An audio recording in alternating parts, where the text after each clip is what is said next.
لڑکے کو دکان پہ کام کرتے ہوئے 1 مہینہ ہونے والا تھا۔ اس نے محسوس کیا کہ یہ کام اس کے مطلب کا نہیں ہے۔ وہ آدمی سارا دن میز کے پیچھے بیٹھ کر لڑکے کو کچھ نہ کچھ بولتا رہتا کہ آرام سے اٹھاؤ، اسے وہاں رکھ دو، احتیاط کرو، برتن ٹوٹ جائیں گے، وغیرہ وغیرہ۔ لیکن وہ اس دکان میں ٹکا رہا۔ تاجر ویسے تو کچھ نہ کچھ بولتا رہتا، لیکن بنیادی طور پر وہ ایک اچھا انسان تھا اور وہ اس کے ساتھ کبھی کوئی برائی نہیں کرتا تھا۔ دوسرے یہ کہ ہر برتن جو وہ بیچتا تھا اس میں سے کچھ نہ کچھ حصہ لڑکے کو مل جاتا تھا، اور وہ اس نے اب کچھ پیسے بھی بچانے شروع کر دیے تھے۔ ایک صبح اس نے تمام حساب کیا تو اسے پتہ چلا کہ اگر وہ پورا سال اسی طرح روز کام کرے تو اسے تقریباً 1 سال لگے گا کہ وہ اس قابل ہو سکے کہ کچھ بھیڑیں خرید سکے۔ میں ایک شیشے کا ڈبہ بنانا چاہتا ہوں اور اس میں برتن رکھ کر باہر گلی میں رکھ دیں گے تاکہ جو لوگ باہر سے گزر جاتے ہیں وہ یہ دیکھ کر دکان میں آئیں۔ ایک دن لڑکا تاجر سے بولا، لوگ اسے ٹھوکر مار کر توڑ دیں گے اور ہمارے برتن ضائع ہو جائیں گے۔ جب میں اپنی بھیڑیں چراگاہ میں لے جاتا تھا تو کبھی نہ کبھی کوئی بھیڑ سانپ کے کاٹنے سے مر بھی جاتی تھی، لیکن یہی بھیڑ اور چرواہوں کی زندگی ہے۔ تاجر ایک گاہک کی طرف متوجہ ہو گیا۔ ایسا لگتا تھا کہ وہ وقت واپس آ گیا ہے جب اس کی دکان پر گاہکوں کی بھیڑ لگا کرتی تھی۔ دکان میں کافی گاہک آنے لگے تھے۔ تاجر نے فارغ ہو کر لڑکے سے کہا، کاروبار بہت اچھا چلنے لگا ہے اور تم بھی بہت جلد بھیڑیں خریدنے کے قابل ہو جاؤ گے۔ تمہیں اتنی جلدی کیا ہے؟ کیونکہ ہمیں اشاروں کی زبان کو سمجھنا چاہیے، لڑکا زبانی سے بولا۔ اب وہ پچھتا رہا تھا کہ اس نے یہ کیا کہہ دیا، کیونکہ تاجر کبھی بوڑھے بادشاہ سے نہیں ملا تھا اور اسے نہیں پتا تھا کہ یہ شروعاتی خوش قسمتی ہے جو ہر اس انسان کے ساتھ ہوتی ہے جو کوئی نیا کام شروع کرنا چاہتا ہے، کیونکہ زندگی انسان کو اس کے خواب پورا کرنے کا موقع ضرور دیتی ہے۔ تاجر سمجھ گیا تھا کہ لڑکا کیا کہنا چاہتا ہے۔ اسے پتا تھا کہ لڑکے کا اس دکان میں ہونا ایک نیک شگون ہے، کیونکہ جب سے لڑکا آیا تھا اس کی دکان میں گاہکوں کی ریل پیل شروع ہو گئی تھی اور اس کا غلہ ہر وقت پیسوں سے بھرا رہتا تھا، اور اسے اس لڑکے کو دکان پر رکھ کر فائدہ ہی ہوا تھا، اور وہ اس لڑکے کو کچھ زیادہ ہی حصہ دے رہا تھا تاکہ وہ جلد سے جلد اپنی بھیڑیں خرید سکے۔ تمہیں اہراموں تک جانے کی کیا ضرورت ہے؟ کیونکہ میں نے ان کے بارے میں بہت سی کہانیاں سنی ہیں۔ اس نے جان بوجھ کر اپنے خواب کے بارے میں کچھ نہیں بتایا، کیونکہ خزانہ اس کے لیے اب بس ایک تلخ یاد کے طور پر رہ گیا تھا۔ میں نے اپنی پوری زندگی میں کسی کو نہیں دیکھا جو پورا صحرا صرف اہراموں کو دیکھنے کے لیے پار کرے اور اتنی مشقت اٹھائے۔ وہ تو بس پتھروں کے ڈھیر ہیں، تم خود انہیں یہاں ہمارے صحن میں بنا سکتے ہو۔ تم نے کبھی بھی دنیا گھومنے کا خواب نہیں دیکھا ہوگا۔ یہ کہہ کر لڑکا ایک گاہک کی طرف متوجہ ہو گیا۔ 2 دن بعد تاجر نے لڑکے سے شوکیس کے بارے میں بات کی۔ اصل میں مجھے تبدیلی زیادہ پسند نہیں ہے۔ میں یا تم کسی امیر تاجر کی طرح نہیں ہیں۔ کوئی غلطی ہو گئی یا کوئی نقصان ہو گیا تو ان پر کوئی فرق نہیں پڑتا، لیکن اگر ہمیں نقصان ہو گیا یا کوئی غلطی ہو گئی تو وہ ہماری ساری زندگی کی غلطی ثابت ہوگی۔ صحیح بات ہے، لڑکے نے غمگین انداز میں سوچا۔ تم کیوں چاہتے ہو کہ ہم ایک شوکیس بنائیں؟ میں جلد سے جلد بھیڑیں لینا چاہتا ہوں اور ہمیں جلد سے جلد اپنی مہربان قسمت کا فائدہ اٹھانا چاہیے، کیونکہ قسمت اس وقت ہم پر مہربان ہے اور ہمیں اس مہربانی کا فائدہ اٹھانا چاہیے۔ تاجر خاموش ہو گیا اور کچھ دیر بعد پھر بولا کہ ہمارے نبی نے ہمیں قرآن دیا اور قرآن نے ہمیں 5 چیزوں پر عمل کرنے کی تلقین کی۔ سب سے اہم ایک خدا پر ایمان، پھر 5 وقت کی نماز، رمضان کے روزے، زکوٰۃ، اور تھوڑی دیر کے لیے رک گیا۔ جیسے ہی اس نے اپنے نبی کا نام لیا اس کی آنکھوں میں آنسو بھر آئے۔ وہ ایک مذہبی آدمی تھا اور اپنی باقی زندگی ایک سچے اور پکے مسلمان کے طور پر گزارنا چاہتا تھا۔ 5واں عمل کیا ہے؟ اس نے آدمی کو مخاطب کر کے پوچھا۔ 2 دن پہلے تم نے کہا تھا کہ میں نے کبھی سفر کے بارے میں اور دنیا گھومنے کے بارے میں خواب نہیں دیکھا ہوگا۔ 5واں عمل جو ہر مسلمان پر زندگی میں ایک دفعہ فرض ہے وہ ہے مکہ میں اللہ کے گھر کی زیارت، جسے حج کہتے ہیں۔ مکہ تو مصر سے بھی بہت دور ہے۔ جب میں جوان تھا مجھے بس ایک ہی دھن سوار تھی کہ میں اتنے پیسے جمع کر لوں کہ دکان کھول سکوں، اور پھر اتنے پیسے جمع کر لوں کہ ایک دن مکہ جا سکوں۔ ایک وقت ایسا بھی آیا کہ میں بہت زیادہ پیسے کمانے لگا، لیکن میں کبھی بھی اپنی دکان کسی اور کے آسرے پر چھوڑنے کو تیار نہ ہوا، کیونکہ یہ شیشے کے برتن بہت نازک ہوتے ہیں۔ اور اسی دوران کئی قافلے یہاں سے گزرے جن کی منزل مکہ تھی۔ ان میں سے کچھ امیر لوگ تھے جو اونٹوں پر اور غلاموں کے ساتھ سفر کرتے تھے، لیکن اکثر مجھ سے بھی بہت زیادہ غریب لوگ یہ سعادت حاصل کرنے وہاں جا رہے تھے۔ وہ تمام لوگ جو وہاں جاتے بہت ہی خوش نظر آتے ان میں سے ایک تو موچی تھا جو جوتے سی کر اپنی گزر اوقات کرتا تھا۔ وہ بتاتا تھا کہ وہ تقریباً 1 سال تک صحرا میں چلتا رہا، لیکن تھکا نہیں، اتنا بھی نہیں جتنا وہ یہاں تنجیر میں چمڑا خریدنے کے لیے چلنے سے تھک جاتا تھا۔ تو پھر تم مکہ کیوں نہیں گئے؟ کیونکہ یہ مکہ کا خیال ہی ہے جو مجھے زندہ رکھے ہوئے ہے۔ یہ خواہش ہی مجھے ان روز روز ایک جیسے دنوں کو گزارنے کی طاقت دیتی ہے۔ یہ بے جان برتن اور دن اور رات کا ایک جیسا کھانا اس گھٹیا قہوہ خانے میں، مجھے خوف ہے کہ جس دن میرا یہ خواب پورا ہو گیا میرے زندہ رہنے کا مقصد ہی ختم ہو جائے گا۔ تم اپنی بھیڑوں اور احراموں کے متعلق سوچتے ہو، لیکن تم مجھ سے مختلف ہو، کیونکہ تم اپنے خوابوں کو پا لینا چاہتے ہو، اور میں صرف مکہ کے خواب دیکھتا رہتا ہوں۔ میں 1000 مرتبہ اپنے آپ کو صحرا میں چلتا ہوا، حجرہ اسود کو بوسہ دیتا ہوا، طواف کرتا ہوا دیکھ چکا ہوں۔ میں تو ان لوگوں کو بھی محسوس کرتا ہوں جو میرے آگے پیچھے اور دائیں بائیں چل رہے ہوں گے، اور باتیں اور عبادتیں اور جو ہم ساتھ مل مل کر رہے ہوں، لیکن میں صرف سوچتا رہتا ہوں۔ اسی دن تاجر نے اسے اجازت دے دی کہ وہ شوکیس بنا لے۔ 2 مہینے مزید گزر گئے اور اس شوکیس کی وجہ سے بہت سے نئے گاہک دکان میں آنے لگے۔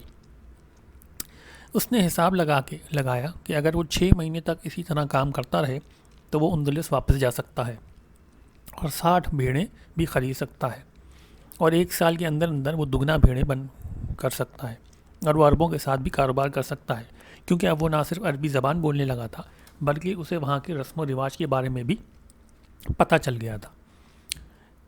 اس صبح کے بعد سے جب وہ بازار میں لٹ گیا تھا، اس نے ان 2 پتھروں کو پھر کبھی استعمال نہیں کیا، کیونکہ مصر اب اس کے لیے ایسا ہی خواب تھا جیسا کہ مکہ اس تاجر کے لیے۔ بہرحال وہ اپنے کام سے خوش تھا اور اس دن کا انتظار کرتا تھا جب وہ ایک کامیاب انسان کے طور پر طریفہ کی طرف جا سکے۔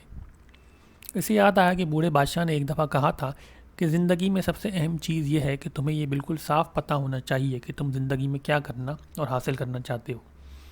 لڑکے کو پتہ تھا کہ اب وہ کیا کرنا چاہتا ہے، اور اس نے اس مقصد کے لیے کام بھی شروع کر دیا تھا۔ اسے اپنے آپ پر فخر محسوس ہونے لگا تھا۔ اس نے کافی نئی چیزیں سیکھ لی تھیں، جیسا کہ شیشے کے برتنوں کو کیسے سنبھالا جائے اور لفظوں کے بغیر زبان، اور پھر شگونوں اور اشاروں کا علم۔ ایک دن اسے اپنی دکان کے پاس ایک آدمی نظر آیا جو شکایت کر رہا تھا کہ اتنی اوپر اور اتنی مشکل چڑھائی چڑھنے کے بعد یہاں کوئی ڈھنگ کی جگہ نہیں جہاں آدمی بیٹھ کر کچھ دیر تر و تازہ ہو جائے اور کچھ چائے وغیرہ پی لے۔ لڑکا جو شگون پڑھنے میں اب ماہر ہو چکا تھا تاجر کے پاس گیا۔ ہمیں یہاں چائے کا انتظام بھی کرنا چاہیے، یہاں اور لوگ بھی چائے بیچتے ہیں، تاجر بولا، لیکن ہم بڑے اہتمام سے اور شیشے کے گلاسوں میں چائے پیش کریں گے۔ لوگ چائے بھی پئیں گے اور پھر شیشے کے برتن بھی خریدیں گے۔ مجھے کسی نے بتایا ہے کہ جو خوبصورتی ہے انسان کو گمراہ کرتی ہے۔ تاجر کچھ نہ بولا، لیکن دکان بند کرنے اور نماز پڑھنے کے بعد اس نے لڑکے کو بلایا اور حقے کا دور شروع ہوا۔ تم کیا چاہتے ہو؟ تاجر بولا۔ میں تمہیں پہلے ہی بتا چکا ہوں، مجھے بھیڑیں خریدنی ہیں اور اس کام کے لیے مجھے پیسے کمانے ہیں، زیادہ سے زیادہ اور جلد سے جلد۔ تاجر نے حقے کی چلم میں تازہ کوئلے ڈالے اور ایک گہرا کش لگا کر بولا، میں یہ دکان پچھلے 30 سال سے چلا رہا ہوں۔ میں دور سے ہی دیکھ کر شیشے کے اچھے اور برے ہونے کا پتہ چلا سکتا ہوں، اور وہ تمام چیزیں جو ایک شیشے کے برتن میں ہوتی ہیں۔ اگر ہم شیشے کے برتنوں میں چائے دینا شروع کر دیں تو ہمیں دکان بڑھانی پڑے گی اور مجھے اپنی زندگی گزارنے کا ڈھنگ بھی تبدیل کرنا پڑے گا۔ تو کیا یہ اچھا نہ ہوگا؟ میں اپنی زندگی اس طرح گزارنے کا عادی ہوں۔ تمہارے آنے سے پہلے میں یہ سوچتا رہتا تھا کہ میں نے کتنا وقت یہاں بیٹھے بیٹھے برباد کیا۔ میرے بہت سے دوست یہاں سے چلے گئے، کچھ دیوالیہ ہو گئے اور کچھ نے زندگی میں بہت کامیابی اور ترقی حاصل کر لی۔ اب میں یہ سوچتا ہوں کہ یہاں کچھ ایسا برا بھی نہیں ہے۔ یہ دکان اچھی خاصی بڑی ہے، اتنی جتنی میں نے ہمیشہ چاہا تھا۔ میں کچھ بھی تبدیل کرنا نہیں چاہتا اب، کیونکہ مجھے اس دکان کے علاوہ اور کچھ پتہ نہیں اور میں تبدیلی سے مقابلہ نہیں کرنا چاہتا۔ میں زندگی سے اور اس دکان کا جیسے میں عادی ہو چکا ہوں۔ لڑکے کو سمجھ نہیں آ رہا تھا کہ کیا بولے۔ تاجر پھر بولا، تم اس دکان کے لیے اور میرے لیے ایک رحمت بن کر آئے۔ آج میرا اس چیز پر یقین پختہ ہو گیا ہے کہ رحمت کو ٹھکرانے سے رحمت زحمت بن جاتی ہے۔ اب مجھے زندگی میں اور کچھ نہیں چاہیے، لیکن اب تم مجھے یہ بول رہے ہو کہ میں اس آنے والی دولت کو دیکھوں اور مستقبل کی حسین روشنی دیکھوں۔ یہ چیزیں مجھے پہلے پتہ نہیں تھیں، لیکن اب میں انہیں دیکھ سکتا ہوں۔ وہ بے انتہا مواقع جو میرے اختیار میں ہیں، لیکن اب میں مواقع دیکھ کر بھی اچھا محسوس نہیں کرتا، کیونکہ اب مجھے پتہ چل گیا ہے کہ میں نے زندگی میں کیا کیا کھویا اور میں نے کیا کیا کچھ حاصل نہیں کر سکا۔ وہ دونوں دیر تک حقے کی کش لگاتے رہے۔ وہ دونوں عربی میں باتیں کر رہے تھے اور لڑکے کو اپنے اوپر فخر محسوس ہو رہا تھا کہ وہ کس روانی سے یہ زبان بولنے لگا ہے۔ ایک وقت تھا کہ وہ سمجھتا تھا کہ اس کی بھیڑیں اسے دنیا کے بارے میں ہر چیز بتا سکتی ہیں اور سکھا سکتی ہیں، لیکن یقیناً وہ اسے عربی نہیں سکھا سکتی تھیں۔ مکتوب، تاجر نے آخر میں زور سے کہا۔ مکتوب کیا؟ لڑکا بولا۔ اگر تم عرب میں پیدا ہوئے ہوتے تو اس بات کو سمجھ جاتے۔ تمہاری زبان میں اس کا مطلب ہے کہ وہ چیز جو لکھی جا چکی ہو۔ اور پھر حقے کی چلم میں کوئلے درست کرتے ہوئے اس نے کہا کہ تم شیشے کے برتنوں میں چائے بیچنا شروع کر دو۔ کبھی کبھی دریا کو روکنے کا کوئی فائدہ اور طریقہ نہیں ہوتا۔ کچھ لوگ ہانپتے ہوئے پہاڑ کی چوٹی کی طرف آ رہے تھے۔ جب وہ اوپر پہنچے تو کیا دیکھتے ہیں کہ شیشے کے برتنوں کی دکان والا بڑے اچھے گلاسوں میں پودینے کی تر و تازہ کر دینے والی چائے بیچ رہا ہے۔ وہ فوراً دکان میں پہنچے تاکہ قہوے کا مزہ لے سکیں۔ میری بیوی نے بھی کبھی اس بارے میں نہیں سوچا، ایک نے کہا، اور چند شیشے کے گلاس خرید لیے۔ شام کو اس کے گھر کچھ مہمان آ رہے تھے اور وہ مہمانوں کو متاثر کرنا چاہتا تھا۔ دوسرے نے کہا، قہوہ شیشے کے گلاسوں میں پینا اور بھی اچھا لگ رہا ہے، کیونکہ قہوے کا مزہ شیشے کے گلاس میں دوبالا ہو جاتا ہے اور قہوے کی خوشبو گلاس کے اندر سما جاتی ہے۔ تیسرے نے کہا کہ یہ نوابوں اور شہنشاہوں کا طریقہ اور وتیرہ ہے۔ شیشے کے برتنوں میں قہوہ، چائے وغیرہ پیتے ہیں اور ان برتنوں میں جادوئی طاقت ہوتی ہے۔ تھوڑے ہی دنوں میں یہ خبر پورے شہر میں پھیل گئی اور بہت سے لوگ پہاڑ پر چڑھ کر دکان دیکھنے آنے لگے۔ تھوڑے ہی دنوں میں تاجر کو مزید 2 لڑکے دکان میں رکھنے پڑ گئے اور وہ بڑی تعداد میں شیشے کے برتن دوسرے ممالک سے بھی درآمد کرنے لگا اور ساتھ ساتھ چائے بھی، اور دکان پر ہر وقت لوگوں کا ہجوم رہنے لگا، اور اس طرح کئی اور مہینے گزر گئے۔ لڑکا صبح صادق سے پہلے ہی بیدار ہو گیا۔ آج افریقہ میں اس کا 11واں مہینہ اور 9واں دن تھا۔ اس نے روایتی سفید رنگ کا عربی لباس زیب تن کیا، سر پر کپڑا رکھ کر اونٹ کی کھال سے بنے ہوئے چھلے سے اس کو سر پر بٹھایا، نئی چپل پہنی اور خاموشی سے سیڑھیاں اترتا چلا گیا۔ وہ کپڑے خاص طور پر اس نے اسی دن کے لیے بنوائے تھے۔ شہر ابھی تک سویا ہوا تھا۔ اس نے اپنے لیے کچھ روٹی وغیرہ بنائی اور گرم گرم قہوے کے ساتھ ناشتہ کیا۔ پھر وہ دروازے کے قریب بیٹھ کر حقہ پینے لگا۔ وہ خاموشی سے حقہ پیتا رہا۔ صبح کی تازہ تازہ صحرائی ہوا اس کے چہرے سے ٹکرا رہی تھی۔ وہ خاموشی سے صحرائی ہوا کی آواز سنتا رہا۔ اس نے اپنا حقہ ختم کیا اور اپنی جیب میں ہاتھ ڈال کر کچھ محسوس کیا، اور پھر باہر نکال کر دیکھا۔ اس کے ہاتھ میں ایک نوٹوں کی گڈی تھی۔ اس کے پاس اتنے پیسے تھے کہ ان سے 120 بھیڑیں خرید سکتا تھا، ایک واپسی کا ٹکٹ اور افریقہ سے چیزیں منگوانے کا ایک اجازت نامہ بھی ان پیسوں میں آ سکتا تھا۔ وہ آرام سے بیٹھا تاجر کی اٹھنے کا انتظار کرتا رہا۔ تھوڑی ہی دیر میں تاجر بھی آ گیا۔ دونوں نے مل کر دکان کھولی، پھر دونوں قہوہ پینے لگے۔ میں آج جا رہا ہوں، میرے پاس اتنے پیسے آ چکے ہیں جن سے میں اپنے لیے بھیڑیں خرید سکتا ہوں، اور تمہارے پاس اتنے کہ تم مکہ جا سکتے ہو۔ تاجر کچھ نہ بولا۔ کیا تم مجھے کامیابی کی دعا نہیں دو گے؟ تاجر خاموشی سے قہوہ پیتا رہا اور پھر گلا کھنگار کر بولا، مجھے تم پر فخر ہے، تم نے میری دکان اور میری زندگی میں ایک نئی جان ڈال دی، لیکن تمہیں پتہ ہے کہ میں مکہ نہیں جا رہا، ایسے ہی جیسے کہ تمہیں پتہ ہے کہ تم بھیڑیں خریدنے نہیں جا رہے۔ یہ تمہیں کس نے کہہ دیا؟ لڑکا تیزی سے بولا۔ مکتوب، تاجر بولا، اور پھر کامیابی کی دعائیں دی۔ لڑکا کمرے میں گیا اور اپنا سامان سمیٹنا شروع کیا۔ تمام سامان سمیٹ کر اس نے تھیلوں میں بند کیا۔ جب وہ کمرے سے نکلنے لگا تو اس کی نظر کمرے کے کونے میں رکھے ایک پرانے تھیلے پہ پڑی۔ اس تھیلے کو تو بھول ہی گیا تھا۔ اس نے سوچا کہ اس میں سے اپنی پرانی جیکٹ نکال کر کسی غریب کو دے دیں۔ جیسے ہی اس نے جیکٹ نکالی، 2 پتھر بھی ساتھ نکل کر زمین پر گر گئے، پورم اور تھومم۔ پتھر دیکھتے ہی اس کے ذہن میں بوڑھے بادشاہ کا خیال آ گیا۔ آج اتنے دن بعد اس بادشاہ کا خیال تقریباً 1 سال وہ صرف کام کرتا رہا اور پیسہ جمع کرتا رہا تاکہ واپس اندلس جا کر اپنا کھویا ہوا وقار اور روزی حاصل کر سکے۔ کبھی بھی خواب دیکھنا نہ چھوڑنا، کبھی بھی اشاروں اور شگونوں کو خیر اہم نہ سمجھنا۔ بوڑھے کی باتیں ایک ایک کر کے اس کے ذہن میں آتی گئیں۔ اس نے دونوں پتھر اپنے ہاتھوں میں اٹھا لیے۔ پتھر ہاتھ میں لیتے ہی اسے احساس ہوا کہ بوڑھا کہیں قریب ہی موجود ہے۔ جب تم سچے دل سے کچھ حاصل کرنا چاہو تو پوری کائنات تمہارے ساتھ دیتی ہے۔ بوڑھے کے الفاظ اس کے کانوں میں گونجنے لگے۔ لیکن بوڑھے بادشاہ نے یہ تو نہیں بتایا تھا کہ مجھے اس شہر میں لوٹ لیا جائے گا اور مصر پہنچنے کے لیے ایک عظیم صحرا کو عبور کرنا پڑے گا۔ یا ان لوگوں کے بارے میں جن کو اپنے خوابوں کا تو پتہ ہوگا لیکن وہ ان کی تعبیر حاصل کرنے کے لیے کبھی بھی اپنے گھروں سے نہیں نکلیں گے۔ بوڑھے بادشاہ نے یہ بھی نہیں بتایا تھا کہ اہرام تو بس پتھروں کے ڈھیر ہیں جنہیں کوئی بھی اپنے صحن میں بنا سکتا ہے۔ اس نے وہ تھیلا بھی اٹھا لیا اور باقی سامان کے ساتھ رکھ لیا۔ وہ جب اپنے کمرے سے نکل کر نیچے آیا تو اس نے دیکھا کہ دکان میں کافی گاہک موجود ہیں، 2-4 بیٹھے قہوہ پی رہے ہیں۔ عام طور پر اتنی صبح اتنے گاہک دکان پر نہیں آتے تھے۔ جہاں وہ کھڑا تھا وہاں سے اس نے دیکھا کہ دکاندار کے بال بالکل بوڑھے بادشاہ کے بالوں جیسے تھے۔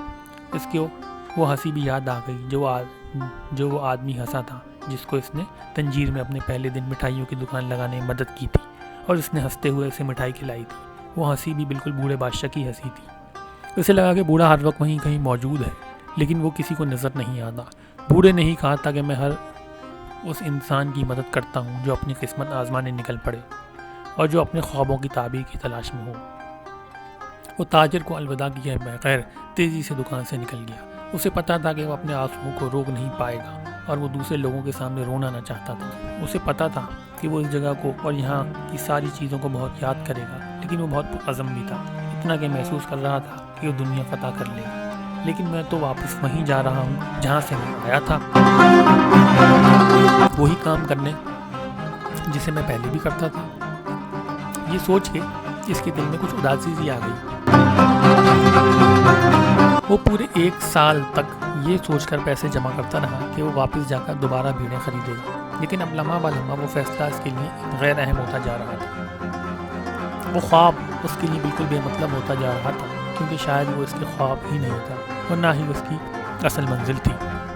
کسے پتا شاید شیشے کے تاجر کی طرح ہی رہنا بہتر ہے جو کبھی مکہ نہیں گیا اور بس اپنی زندگی جیسی ہے ویسی ہی جیے جا رہا ہے۔ اس نے اپنے آپ کو سمجھانے کی کوشش کی لیکن جیسے ہی وہ ان 2 پتھروں کو ہاتھ میں لیتا وہ اس کے جسم میں ایک نئی توانائی بھر دیتی۔ یہ میرا وہم ہو سکتا ہے اور شاید یہ کوئی اشارہ ہو۔